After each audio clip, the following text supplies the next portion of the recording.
இப்போ இந்த பக்கம் வந்து சாட்டை மாமா பையன் இருக்கான் இல்லையா, அதாவது சீமான் அண்ணன் சொன்னது 19 தான் சொன்னார். விஜய் அவர்களை தாக்கியோ விஜய் அவர்களை குறித்தோ எதுவும் சொல்ல கிடையாதவர். இந்த மாதிரி அரசியல் வியூக வகுப்பாளர் வைக்கிறாங்க அப்படின்னாக்கா அவங்ககிட்ட பணக்கொழுப்பு இருக்குன்னு அர்த்தம் அப்படின்னு தான் சொன்னார். அது விஜய் அவர்களை போய் சேர்ந்துருக்கு. அதுக்காக இப்போ இவ்வளோ பேர் இப்படி பேசியிருக்காங்கன்றார். நான் முதல் ஒரே ஒரு கேள்வி மட்டும் கேட்குறேன்.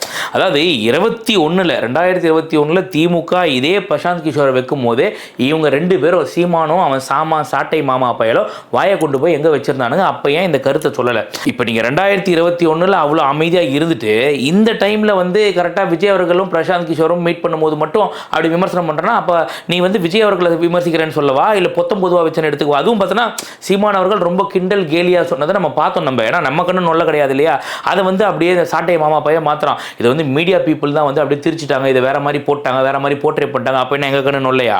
உடல்ல கொழுப்பு கடிப்பிடிக்கு, பணக்கொழுப்பு கடிப்பிடிக்குங்களா?